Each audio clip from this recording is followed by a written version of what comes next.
आइए मेरे भाई बहन, भागवत ज्ञान यज्ञ परिचर्चा में हम लोग पुनः फिर से प्रवेश करें। यदि विषय आप लोगों के समक्ष बहुत सुंदर संवाद अजामिल का उपाख्यान चल रहा था। अजामिल उपाख्यान के इस चरित्र से हमारे जीवन में क्या शिक्षा मिलती है, ये भागवत का बहुत सुंदर चिंतन है।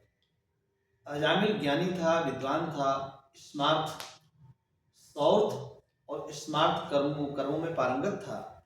फिर भी वो कुसंग में पढ़ करके, गलत संग में पढ़ करके, गलत लोगों का साथ लेकर के उसने अपने आप को कलंकित किया, अपने आप को उसने अपमानित किया, समाज से बहिष्कृत और तिरस्कृत करवाया। लेकिन बाद में फिर उसी अजामिल ने जब फिर से सुसंग में पड़ा, सुसंग का, महापुरुषों का, संतों का साथ लिया, संतों का साथ सौजन्य मिला, तो संतों के सौजन्य से, संतों की कृपा से, संतों के आशीर्वाद से, महापुरुषों की कृपा प्रसाद से उसके यहाँ चमत्कार हुआ। चमत्कार ये हुआ कि उसने अपने अंतिम पुत्र का नाम नारायण रख लिया। जिस नारायण का नाम लेने से, यद्यपि उसने पुत्र को बुलाया था, भगवान को नहीं बुलाया था, लेकिन संतों का सौजन्य मिला था। नारायण नारायण बोलने से, पुकारने से भगवान विष्णु के पार्षद आ जाते हैं। और विष्णु पार्षदों में और यमदूतों में जो संवाद चला है वो मैंने कल निवेदन किया था आपके सामने। उसमें विष्णु पार्षद यम के दूतों को भगा देते हैं और विष्णु पार्षद उनको सांत्वना देते हैं। इनका प्रभु के नाम से मोक्ष हो जाता है, धन्य हो जाता है जीव अपने आप में, क्योंकि नाम नारायण लिया था। निवेदन ये है, जिह्वा न भक्ति भगवत गुणानधेयं चेतश्च न स्मरति तश्चरणारविंदम्। जिस जिह्वा ने जीवन में एक बार भी भगवान का चिंतन नहीं किया, जिन कानों ने भगवान का नाम का श्रवण नहीं किया, जिन हाथों ने परमात्मा के लिए दान नहीं दिया, जिन चरणों ने परमात्मा की धामों की यात्रा नहीं की, चार धाम की यात्रा नहीं की, यज्ञों की प्रदक्षिणा नहीं की, महापुरुषों के साथ परमार्थ नहीं किया, संतों के द्वारा भगवान की भगवत परिचर्चा कानों से नहीं सुनी, ऐसे जो जीव हैं उनके लिए धिक्कार है। भागवत में कहा गया है कि वो जीव अपने आप को धिक्कार के पात्र बन जाते हैं, जो किसी प्रकार से कुसंग में पड़ करके परमात्मा से दूर हो जाते, इतर हो जाते, अलग हो जाते। इसलिए मेरे भाई बहन, मैं बार बार आग्रह करता हूं कि व्यक्ति को सुसंग के साथ, अच्छे अच्छे महापुरुषों का साथ करना चाहिए। इस संदर्भ में एक छोटा सा दृष्टांत मैं आपको बताता हूं, वो ध्यान से सुने आप लोग। एक बार क्या हुआ, एक जीव था, वो बड़ा ही उपद्रवी था और वो इतना उत्पात करता, इतना कुकर्म करता था। उसने कभी शुभ कर्म नहीं किया, उसने पाप ही पाप किया। संयोग से, दैयोग से या कोई ऐसा संयोग रहा होगा जिसके प्रभाव से, सौजन्य से, और उसने एक बार उसकी वाणी से प्रभु का नाम निकल गया।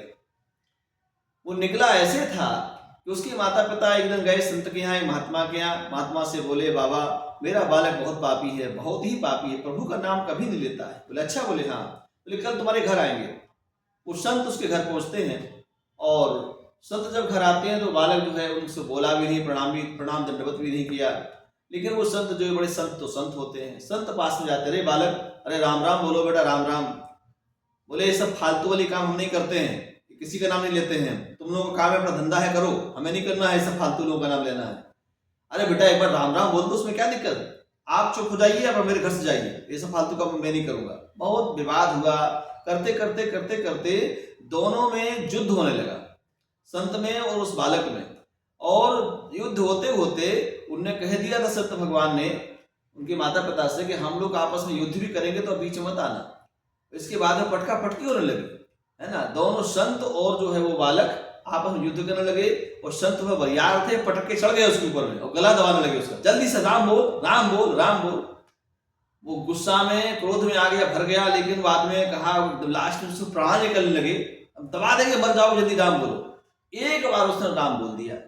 कि हम तुम्हारा राम का नाम नहीं बोलेंगे। राम तो निकल गया। इसके बाद में कालांतर में जो उस व्यक्ति का शरीर शांत हुआ, भगवान के दरबार में गया, जब वो गया लोक स्वर्गलोक में गया तो वहां पर वही खाता खुलने लगा उसका। तो वही खाता खुलने लगा तो उसे पता चला कि इसने तो बहुत पाप किया है, बहुत बड़ा पापी है, इसने पुण्य किया ही नहीं है। बोले अच्छा, बोले हाँ। बोले एक जगह पुण्य किया है, किसी संत के सौजन्य से गला दबाने पर, जबरई गला दबाने पर एक बार जो प्रभु का नाम बोला था और इसने कभी जिंदगी में राम बोला ही नहीं। तो यमराज जी बोले कि भाई एक राम का फल क्या होता मुझे तो नहीं पता है। बोले तब क्या करें? तो बोले इसको ऐसा करते हैं कि इसको जो है ना अपन शंकर जी के पास ले चलते, शिव जी बता देंगे, शंकर भगवान बड़े ज्ञानी हैं, शंकर जी के पास ले चलते। तो यमराज जो है वो धर्मराज जो है वो शंकर जी के पास लेके जाने लगे, शिव जी के पास। शिव जी राम तत्व को जानते हैं। तो जब शिव जी के पास यमराज जी उस जीवात्मा को लेके गए तो वहां जाने के बाद शिव जी से कहा, प्रभु इसने जीवन में बहुत पाप किया, बड़ा भारी पापी है ये जो आत्मा है, लेकिन इसने एक राम लिया है। तो शंकर जी कहते हैं भैया अनेक रामों के फल तो हम बता सकते हैं, एक राम का क्या फल होता है मुझे नहीं पता है। वो ऐसा करते हैं कि हम लोग ब्रह्मा जी के पास चलते, ब्रह्मा जी से पूछते हैं। तो चलो ब्रह्मा जी के पास, शंकर जी भी हो गए, यमराज जी भी हो गए, वो जीवात्मा हो गया, ब्रह्मा जी के पास पहुंचे। ब्रह्मा जी से पूछा, ब्रह्मा जी भी कह रहे हैं कि भगवान अनेक राम का अर्थ बता सकते हैं लेकिन एक राम का अर्थ क्या होता है मुझे भी नहीं पता है। अच्छा, बोले हाँ। तब वो जो था जीवात्मा ना वो टेलर में आ गया। वो थोड़ा सोचा कि अरे भाई ये तो सब मूर्ख है, कुछ पता ही लोग, इसे राम का अर्थ क्या है ना कुछ पता ही नहीं है। तो देखो तुम्हारे इस दौड़ भाग में आप लोग कुछ ज्ञानवान है नहीं। चले अपना लोग, कोई शंकर जी का लोग चला रहा है, कोई ब्रह्मा जी का लोग चला रहा है, कोई यमराज का लोग चला रहा है, किसी को कुछ ज्ञान नहीं, एक राम का अर्थ नहीं आता आप लोगों को। हम पैदल नहीं चले, हमारे लिए चलने की व्यवस्था करो, रथ की व्यवस्था बनाओ, हमारे डोली वाली की व्यवस्था करो, हमारे पैर थक गए चलते चलते। तो डोली की व्यवस्था की गई। एक डोली में वो जीवात्मा बैठ जाता है, एक तरफ शंकर जी लग जाते हैं, एक तरफ ब्रह्मा जी लग जाते हैं जोतने के लिए, और कहार बनकर के भगवान शंकर और ब्रह्मा जोतते हैं डोली में, और डोली में उसको बिठा करके बोले चलो विष्णु लोग चलते हैं। भगवान विष्णु से पूछते हैं, विष्णु भगवान ही बताएंगे कि एक राम का अर्थ क्या हुआ।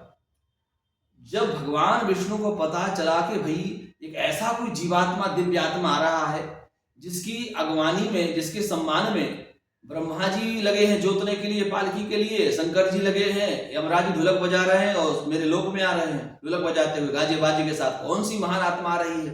विष्णु भगवान जो लक्ष्मी जी को लेकर के, सूर्य देवी और भूदेवी को लेकर के दरवाजे पर आ गए, फूलमाला लेकर के बढ़िया सम्मान के लिए, सम्मान के लिए बाहर आ जाते हैं, जोड़ी पर बाहर आ जाते हैं। जब बाहर आते हैं तो जीवात्मा कहता कि गजब, मेरा तो गजब स्वागत हो रहा है भाई, एक राम का बहुत बढ़िया आनंद है, अच्छा किया कम से कम महात्मा जी ने गला दबा करके एक राम बुलवा दिया हमसे किसी प्रकार से, तो आनंद आ गया, क्या बात है, हम अनेक राम लिया होता तो क्या होता, लेकिन एक राम से इतना फल हमको मिल रहा है। वो मन बड़ा खुश है, एकदम मनांध है मस्ती में वो। इसके बाद में शंकर भगवान कहते हैं बाबा अरे प्रभु आप तो जोड़ी पर ही आ गए हैं, अरे प्रभु हम जिस लिए आए हैं वो तो जान लीजिए। बोले किस लिए आए हो? बोले इसलिए आए हैं कि ये पापी बैठा डोली में ना, ये बहुत बड़ा पापी है। बोले अच्छा? बोले हाँ। बोले इतने बड़े पापी ने इतना पाप किया है, कोई पुण्य नहीं किया है, खाली जिंदगी में एक बार राम का नाम लिया है। बोले अच्छा? बोले हाँ। बोले हमको अनेक राम का अर्थ तो आता है, एक राम का अर्थ क्या हुआ मुझे नहीं आता है, इसलिए इसको आ नहीं रहा था तो जबरदस्ती कहा हम डोली में चलेंगे, तो डोली में हम लोग जोत के लेके आ रहे हैं। बोले बाबा बड़े भोले हैं, अभी भी आपको समझ में नहीं आ रहा कि एक राम का अर्थ क्या होता है? बोले क्यों? बोले जिसको डोली में बिठा करके शंकर भगवान और ब्रह्मा जी जोत करके यहाँ विष्णुलोक लेके आ रहे हैं, जिसका बैंड बाजा जो है यमराज बजा रहे हैं, और जिसका भगवान विष्णु स्वयं स्वागत कर रहे हैं, उसकी एक राम का अर्थ भी बाकी है। तो सब लोगों ने बड़े जो एक स्वर से कहा, बोलो लक्ष्मी नारायण भगवान की जय, प्रभु आप बड़े कृपालु बड़े दयालु हैं। एक राम का इतना अद्भुत महिमा है, राम नाम की महिमा है साहब। एक राम भी जिसने श्रद्धा और भाव से या किसी प्रकार से भी किसी दबाव में प्रभाव में भी बोल दिया, तो राम के नाम का बहुत बड़ी महिमा है मेरे भाई बहन। इसलिए आप लोगों सभी लोगों से मेरा अनुरोध है कि इस राम नाम की महिमा को समझें और इस महिमा को समझ करके हम आगे बढ़े। इन्हीं शब्दों के साथ आज का प्रसंग ही विश्राम ले रहा है, कल आगे कथा होगी। जय श्री कृष्ण, जय श्री कृष्ण।